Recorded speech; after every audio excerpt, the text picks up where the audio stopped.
앞에서 예수님은 자신이 그리스도임을 밝힌 후에 곧바로 자신이 고난당한다는 사실을 언급을 했습니다. 그것은 예수님이 세상의 왕으로 우리를 구원하시는 것이 아니고 십자가에 죽으시는 고난을 통해서 우리를 구원하신다는 것입니다. 예수님께서 제자들에게 그 사실을 알려주시려고 베드로의 신앙 고백이 있으니 곧바로 자신이 십자가에 못 박혀 죽는다는 것을 언급을 했습니다. 그렇다고 예수님은 고난을 당하시고 십자가에 죽으시는 것이 아니죠. 23절에 보면 또 무리에게 이르시되 아무든지 나를 따라오려거든 자기를 부인하고 날마다 제 십자가를 지고 나를 따를 것이니라. 예수님을 따라가는 제자들도 예수님을 본받아서 고난당하는 삶을 살아야 합니다. 예수님의 제자들도 자기 십자가를 지고 주님을 따라가야 하는 것입니다. 자, 제자들이 예수님으로부터 이런 말씀을 들었을 때 마음이 매우 착잡하고 두려운 생각이 들었습니다. 여러분 생각을 해보세요. 자기들이 믿고 따르던 예수님이 십자가에 죽으시고 자기들도 자기 십자가를 지고 예수님을 따라가야 하는데 마음이 편할 사람이 누가 있겠습니까? 당연히 마음이 착잡하고 또 두려운 생각이 들지 않겠습니까? 제자들이 그 말을 듣고 지금 착잡하고 두려워하고 낙심하고 있다는 사실을 예수님도 잘 알고 있었습니다. 그냥 두면은 제자들의 마음에 근심과 두려움이 생길 것입니다. 지금까지 믿고 따라왔던 예수님에 대해서 아마도 어떤 큰 회의와 큰 동요가 막 일어날 것입니다. 예수님은 그런 제자들을 위로하고 격려하기 위해서 제자들에게 오늘 이 본문의 변화산의 이적을 보여주신 것입니다. 앞에 27절에 보면 예수님은 여기 서 있는 사람들 중에 죽기 전에 하나님의 나라를 볼 자도 있느니라고 그렇게 말씀을 했죠. 그들이 누굽니까? 바로 그들은 베드로와 요한과 야고보입니다. 이들이 죽기 전에 하나님의 나라를 본다고 했습니다. 그러면서 예수님이 베드로와 야고보와 요한을 산에 데리고 올라갔어. 그들에게 하나님의 나라를 잠시 보여주신 것이 바로 그것이 오늘 이 본문입니다. 예수님께서 이 세상에 계실 때는 우리와 똑같이 육신의 몸을 입고 계셨습니다. 그래서 예수님의 외모가 영광스럽지를 못하고 매우 초라했습니다. 요한복음 8장 57절에 보면은 당시 유대인들의 눈에는 예수님이 어떻게 보였는가 하니까 예수님이 50세는 아니지만 한 40대 중반이나 40대 후반으로 보일 정도로 그렇게 나이가 많이 들어 보였습니다. 30대 초반인 예수님이 유대인들의 눈에는 40대 중반인 혹은 40대 후반으로 보일 정도로 그렇게 외모가 아주 초라하고 늙어 보였습니다. 그런데 하나님의 나라가 임할 때 예수님은 전혀 다른 모습으로 변화되었습니다. 오늘 본문 2절은 하나님의 나라가 임할 때 예수님의 용모가 변화되고 그리고 옷이 휘어져 광채가 나더라고 했습니다. 마태복음 17장 2절에 보면 예수님의 얼굴이 그냥 해같이 환하게 빛나더라고 했습니다. 또 마가복음 9장 3절에 보면은 옷이 광채가 나며 세상에서 빨래하는 사람이 희게 할 수 없을 만큼 매우 휘어졌다고 했습니다. 여러분, 장차 하나님의 나라가 임할 때 제자들이 그 나라에 들어가서 이렇게 아주 영광스럽게 변화된 그 주님을 만나 뵙고, 그리고 모세나 엘리야도 만나고 믿음의 성도들을 만난다면 여러분 어떻게 될까요? 그러면은 다시 용기를 내고 다시 힘을 내서 그 십자가의 길을 끝까지 잘 걸어가지 않겠습니까? 이런 목적으로 예수님은 제자들에게 하나님 나라의 영광을 보여주신 것입니다. 저는 주기철 목사님이나 혹은 순교자들의 전기를 읽을 때마다 야, 내가 저 상황이라면은 과연 나도 저분들처럼 순교할 수 있을까? 그렇게 저 자신에게 질문해 봅니다. 그 질문에 예라는 대답보다 아니요, 저는 못합니다. 사실 이런 대답이 먼저 나옵니다. 그런데 그 순교자의 전기를 읽어보면은 이 공통점이 하나가 있는데, 그것은 뭔가 하면 순교자는 모두가 그 순교 직전에 하늘의 놀라운 영광을 보았다는 사실입니다. 사도행전 7장 55절 한번 볼까요? 같이 한번 읽어봅시다. 다 같이 시작. 스데반이 성령 충만하여 하늘을 우러러 주목하여 하나님의 영광과 및 예수께서 하나님 우편에 서신 것을 보고 말하되, 보라, 하늘이 열리고 인자가 하나님 우편에 서신 것을 보라. 스데반 집사가 돌에 맞아 순교하기 직전에 한 말입니다. 보라, 하늘이 열리고 인자가 하나님 우편에 서신 것을 보라. 스데반 집사도 순교당할 때 하늘이 열리고 하늘의 놀라운 영광을 보았습니다. 여러분, 이건 무엇을 의미합니까? 이건 누구든지 하늘의 영광을 보고 하나님의 나라의 놀라운 영광을 보고 나면은 순교할 수 있는 힘이 생긴다는 것입니다. 하늘의 영광을 본 사람은 자기 십자가를 지고 십자가의 길을 끝까지 걸어갈 수가 있습니다. 그 놀라운 하나님 나라의 영광을 본 사람은 어떤 시련이나 어떤 고난을 당해도 이겨낼 수 있는 힘이 생기는 겁니다. 이민년 새해가 시작되었지만 새해도 우리 앞에 많은 어려움이 있을 것입니다. 그렇다고 우리는 어려운 그 상황만 바라보지 맙시다. 어려운 중에도 우리의 영의 눈이 활짝 열렸어요. 오늘 제자들이 산 위에서 바라보았던 예수님의 영광을 바라보고 하나님 나라의 그 놀라운 영광을 바라볼 수 있기를 바랍니다. 여러분, 우리가 예수님의 영광스러운 그 모습을 볼 수 있다면 우리가 찬 현실이 아무리 어려워도 우리는 낙심하지 않습니다.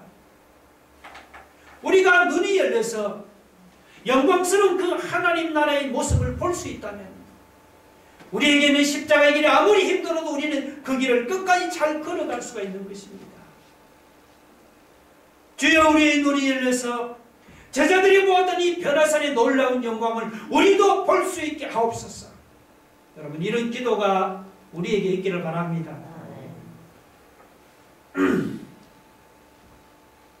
우리가 이 변화산의 기적을 볼 때 흥미있는 구절이 있습니다. 자, 28절 29절 보세요. 이 말씀을 하신 후 8일쯤 되어 예수께서 베드로와 요한과 야고보를 데리고 기도하시러 산에 올라가사 기도하실 때 용모가 변화되고 그 옷이 휘어져 광채가 나더라.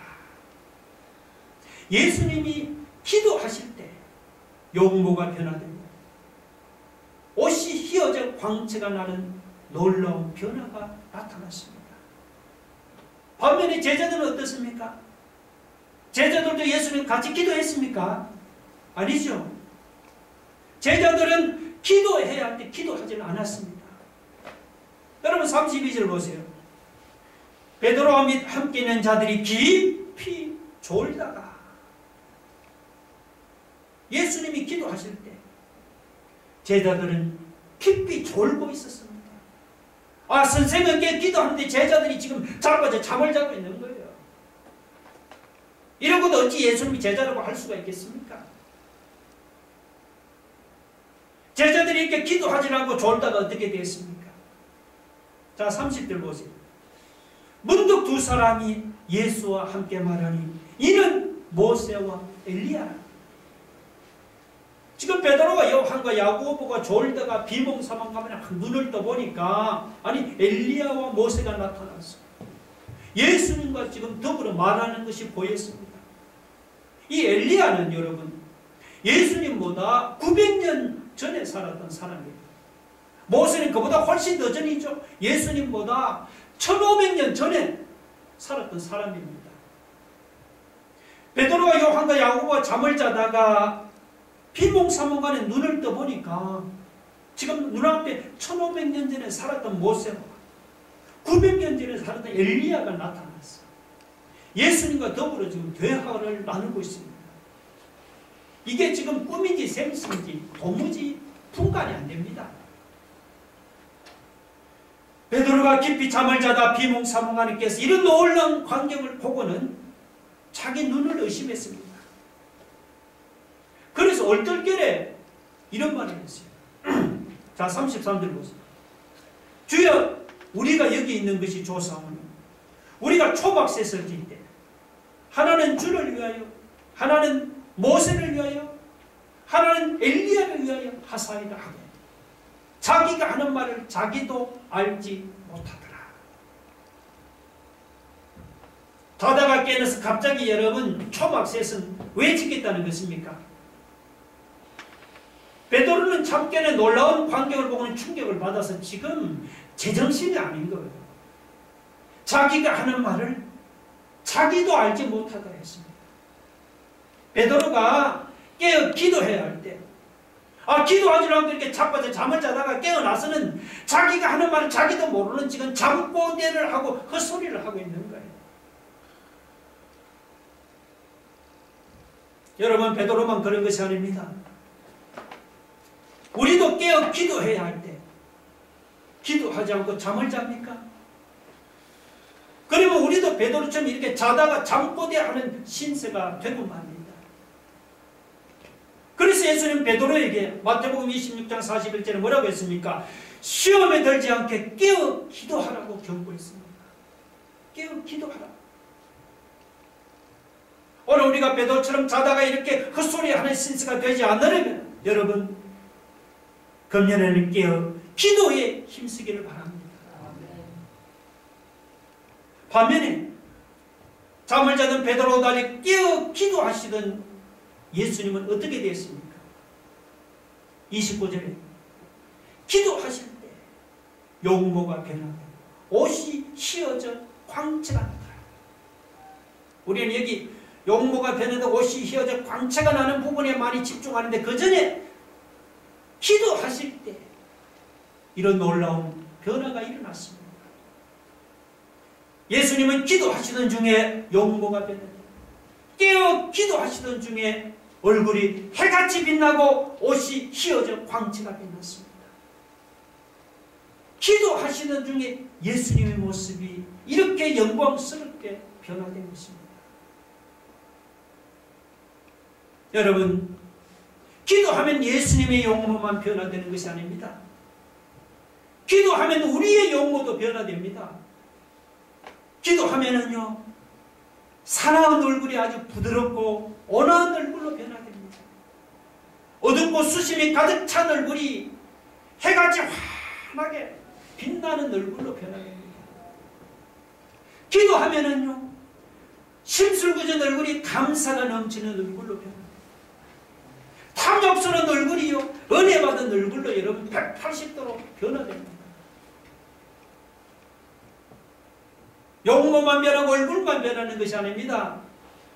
기도하면은 우리의 마음도 변화됩니다.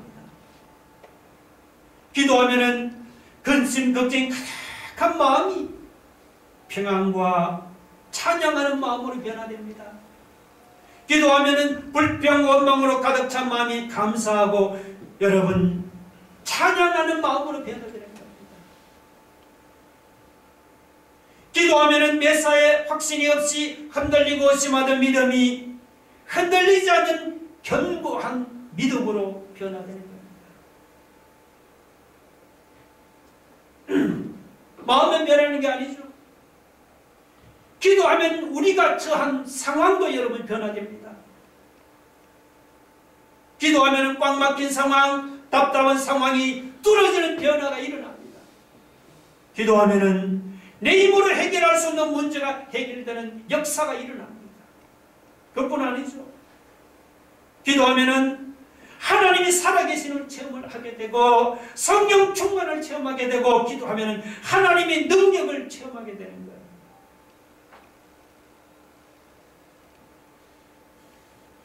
우리의 용모가 변화되고 우리의 얼굴이 환하게 변화되고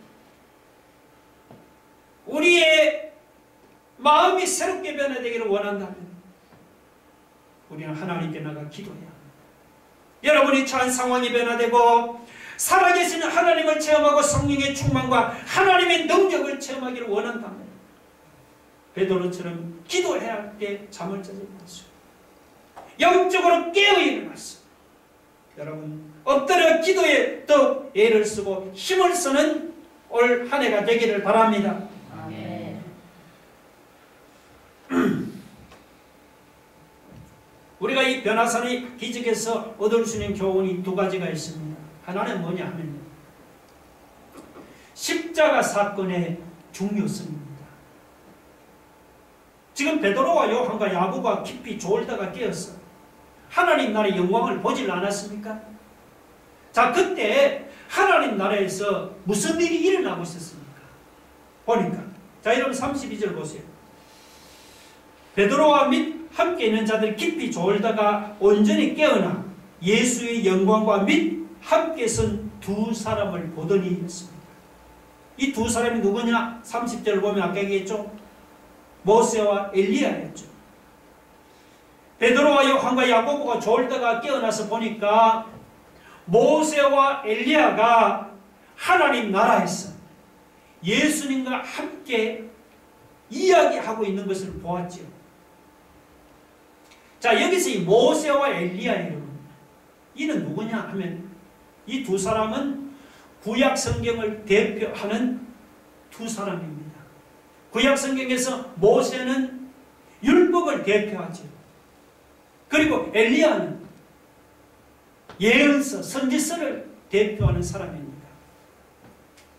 자, 구약 성경을 대표하는 두 사람이 무엇에 대해서 이야기를 나누느냐? 예수님의 죽으심에 대해서 대화를 나누고 있었습니다. 그건 뭘 의미합니까? 그것은 구약 성경이 전거하는 중심 주제가 뭐냐? 바로 십자가에 죽으시는 예수님이란 것입니다. 구약 성경만 십자가를 전거하는 게 아니죠. 신약 성경도 마찬가지입니다. 우리 고린도전서 1장 18절을 함께 봅시다. 자, 같이 읽어봅시다. 시작. 십자가의 도가 멸망하는 자들에게는 미련한 것이고 구원을 받은 우리에게는 하나님의 능력이라. 사도 바울은 십자가의 도가 멸망하는 자들에게는 미련한 것이지만 구원을 받는 우리에게는 그 십자가가 하나님의 능력이라고 했습니다. 또 볼까요? 사도행전 2장 35절 같이 봅시다. 시작. 그런즉 이스라엘 온 집은 확실히 알지니 너희가 십자가에 못 박은 이 예수를 하나님이 주와 그리스도가 되게 하셨느니라. 베드로도 역시 너희가 십자가에 못 박은 이 예수를 하나님이 주와 그리스도가 되게 하셨다면서 십자가에 못 박힌 예수님을 선포했습니다. 신약 성경도 예수님의 십자가를 빼면 더 이상 할 이야기가 없습니다.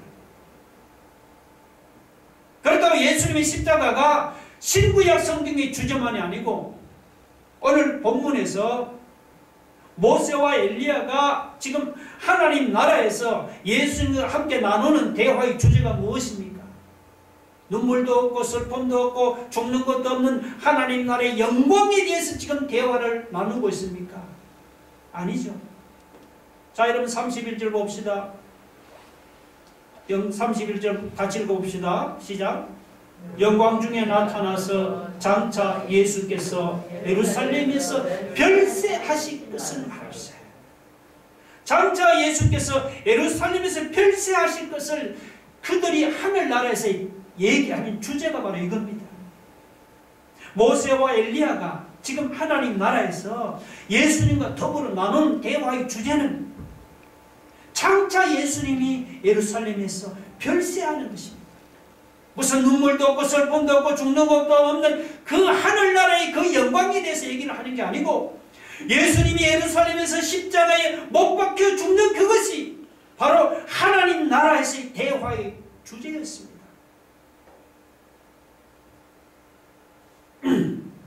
우리가 하나님 나라에 들어가면은 이 땅에 있는 것들은 한 가지만 빼고 다 잊어버립니다.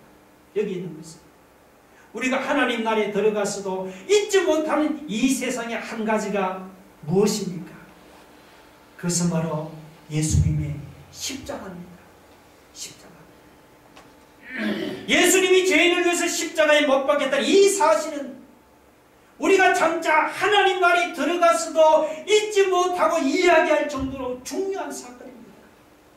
다른 건 다 잊어버려요. 십자가가 이렇게 중요한 사건이기 때문에 예수님은 세상에 계시는 동안 십자가에 대해서 제자들에게 여러 번 언급을 했죠. 바로 베드로 9장 22절에 보면 예수님은 제자들에게 자신이 십자가에 죽으실 것을 제자들에게 말씀을 했습니다. 또 23절에 보니까 예수님은 십자가만 말씀하지 않고 제자들이 자기를 부인하고 자기 십자가를 지고 주님을 따르라고 말씀을 했습니다. 여러분, 변화산에서 예수님이 용모가 변화되고 하나님 나라의 놀라운 영광만을 보고 그것만 보고 여러분 감탄할 게 아닙니다. 그 변화산의 영광 뒤에 감춰져 있는 예수님의 십자가 사역을 우리가 볼 수 있어야 합니다. 여러분, 예수님의 십자가가 없다면 이 하나님 나라의 영광도 없고 변화산의 영광도 없습니다. 십자가가 없다면 영모가 변화되신 예수님의 그런 영광스러운 얼굴을 더 이상 볼 수가 없습니다. 사도 바울은 이 십자가의 중요성을 누구보다도 잘 알고 있었습니다. 그래서 바울은 고린도 교인들 앞에서 뭐라고 고백을 했습니까? 우리 잘 아는 구절 한번 봅시다. 고린도전서 2장 2절 다 같이 시작. 내가 너희 중에서 예수 그리스도와 그가 십자가에 못 박이신 것 외에는 아무것도 알지 아니하기로 작정하였습니다. 바울은 그 고백대로 예수 그리스도와 그의 십자가만 높이고 증거하는 삶을 살았습니다. 여러분, 다시 한번 말씀드립니다. 우리가 오늘 이 변화산의 놀라운 영광만 보고 이것만 보고 우리가 감탄할 게 아니죠. 십자가에 못 박힌 예수님이 없다면 하나님 나라의 영광도 없고 이 놀라운 변화산의 영광도 없습니다. 십자가가 없다면 예수님의 영광스러운 얼굴도 더 이상 볼 수가 없습니다. 예수님의 십자가는 신구약 성경의 주제예요. 우리가 하늘나라에 들어갔어도 거기서 계속해서 이야기할 대화의 중심 주제가 바로 십자가입니다. 그러므로 우리는 사도 바울처럼 십자가에 못 박인 예수 그리스도만을 여러분이 증거하고 전하고 높이는 삶을 살아갈 수 있기를 바랍니다. 아멘. 우리가 이 변화산의 기적에서 얻을 수 있는 교훈 또 하나 있는데 그것은 뭡니까? 은혜 받을수록 주님께 더욱더 순종하자는 것입니다.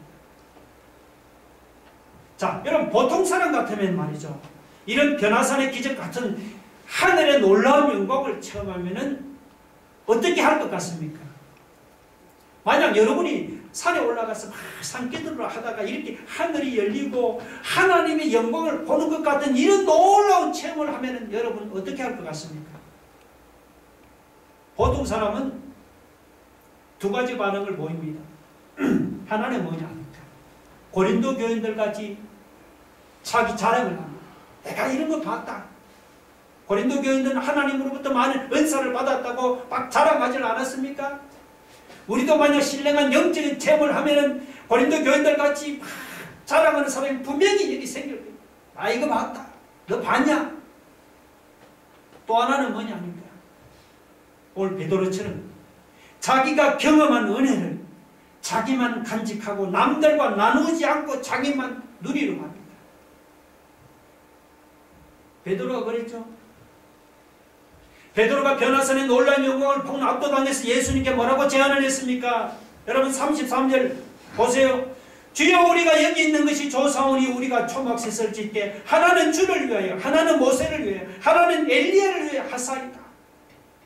베드로는 그 놀라운 광경을 보고는 초막셋을 짓고 주님과 모세와 엘리야와 함께 여기 그냥 살자고 제안을 했습니다.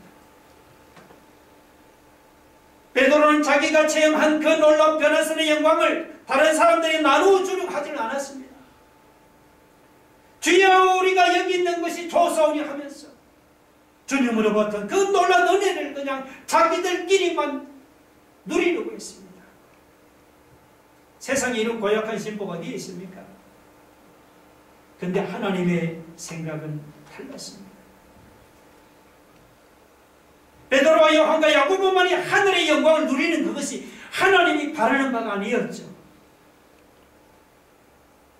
예수님께서 베드로와 요한과 야고보에게 이 놀라운 변화산의 영광을 보여주신 데는 다른 목적이 있었습니다. 그게 뭐죠? 여러분 35절 보세요. 구름 속에서 소리가 나서 이르되 이는 나의 아들 곧 택함을 받은 자니 너희는 그의 말을 들으라. 너희는 그의 말을 들으라. 이것은 하늘로부터 들려오는 하나님 아버지의 음성입니다. 너희는 그의 말을 들으라. 변화산의 놀라운 이적을 체험한 베드로와 요한과 야고보에게 주신 하나님의 음성은 너들만 누려라. 너들 그거 받은 거 자랑하라는 게 아니고 너희는 그의 말을 들으라는 것입니다. 이 들으라는 것은 주님의 말씀을 듣기만 하라는 게 아니죠. 주님의 말씀을 듣고 순종하고 복종하라는 그런 말입니다. 예수님이 제자들에게 이런 놀라운 변화산의 이적을 보여주신 것은 제자들만 그 영광을 누리라는 게 아니죠. 그것은 제자들이 이런 놀라운 하늘의 영광을 보고는 더욱더 경성해서 그 전보다 더욱더 주님의 말씀에 순종하고 복종하라는 것입니다. 그런 뜻에서 하나님은 변화산의 놀라운 이적을 체험한 베드로와 요한과 야고보에게 별뜻을 자랑하지 말고 너희는 그의 말을 들으라고 하신 것입니다. 근데 종종 보면은 받은 은사를 자랑만 하는 사람들이 있습니다. 방언 은사를 받았다고 그냥 자랑하고, 병 고치는 은사를 받았다고 자랑하고, 그냥 찬양의 은사를 받았다고 자랑하고, 지식의 은사를 받았다고 자랑만 하는데, 또 반면에 자기가 받은 그 놀라운 은사를 남들과 나누지 않는 그런 사람들이 있습니다. 베드로처럼 자기가 받은 은사를 자기 혼자만 독점하고 누리려고 하는 사람이 있어요. 여러분, 은혜는 자기만 자랑하라고 주신 것이 아닙니다. 자기 혼자만 누리라고 은혜를 주신 것도 아닙니다. 왜 은혜를 주셨느냐? 은혜 받은 만큼 주님께 더 많이 순종하라고 주신 거예요. 하나님께서 은혜를 주신 것은 주님을 위해서 은혜 적게 받은 사람보다 더 많이 헌신하고 더 많이 봉사하라고 주신 것입니다. 누가복음 12장 48절 볼까요? 다 같이 시작. 무릇 많이 받은 자에게는 많이 요구할 것이요 많이 맡은 자에게는 많이 달라 할 것입니다. 주님의 말씀입니다. 은혜 많이 받았다고 자랑하지 마세요. 은혜 많이 받은 사람 나중에 주님 앞에 서면 너 그 많은 받은 은혜 가지고 나를 위해서 무엇을 했느냐고 주님이 말씀하십니다. 받은 은혜가 많을수록 여러분 책임도 그만큼 크단 말이죠. 받은 은혜가 클수록 여러분 우리는 주님께 더 많이 순종하며 받은 은혜가 많을수록 우리는 자랑하지 말고 그걸 가지고 주님을 위해서 더 많이 헌신하고 더 많이 봉사하는 그 말씀입니다. 예수님은 받은 은혜를 자랑하라고 자기들만 받은 은혜를 누리라고 베드로와 야고보와 요한을 따로 데리고 가서 이 변화산의 영광을 보여주신 것이 아닙니다. 주님께 더 많이 순종하고 더 많이 헌신하고 그들에게만 이런 남다른 하늘의 영광을 보여주신 것입니다. 여러분 혹시 여러분 여러분에게 남달리 받은 어떤 하늘의 은혜가 있습니까? 그 받은 은혜가 많다고 고린도 교인들처럼 여러분 내가 받은 그 은혜를 남들 앞에서 자랑하지 마시오. 베드로처럼 내가 받은 것을 나 혼자만 즐기고 누리려고 하지 마시오. 받은 은혜가 많을수록 주님께 더 많이 순종하며 남달리 받은 은혜가 많을수록 주님을 위해서 더 많이 봉사하고 주를 위해 더 많이 헌신하고 주를 위해 더 많이 수고하는 저와 여러분이 되기를 주님의 이름으로 축원합니다. 우리 한번 기도하겠습니다. 여러분 주님 앞에 남달리 받은 은혜가 무엇입니까? 주여 은혜 받았다고 자랑하거나 누리지 마시고 은혜 받을수록 주님께 더 많이 순종하고 더 많이 봉사하고 더 많이 수고하는 삶을 살겠다. 여러분 십자가는 이거는 성경이 중심 주제고 하늘나라에 가서도 중심 주제입니다. 그만큼 중요한 십자가. 우리도 사도 바울처럼 십자가만 높이고 자랑하며 전하는 삶이 되겠습니다. 여러분 예수님께 기도하던 중에 용모가 변화되었죠. 우리는 기도하면은 우리의 얼굴이 변화됩니다. 우리의 마음이 변화됩니다. 우리의 상황이 변화됩니다. 여러분 우리가 하늘의 영광을 보는 눈이 열렸습니다. 십자가의 길이 힘들어도 하나님 그로 이루받고 우리가 이 길을 끝까지 잘 걸어갈 수 있기를 원합니다. 우리 한번 다 같이 한번 통성으로 기도하겠습니다. 하나님 아버지, 하나님 우리가 남달리 받은 은혜가 있습니다.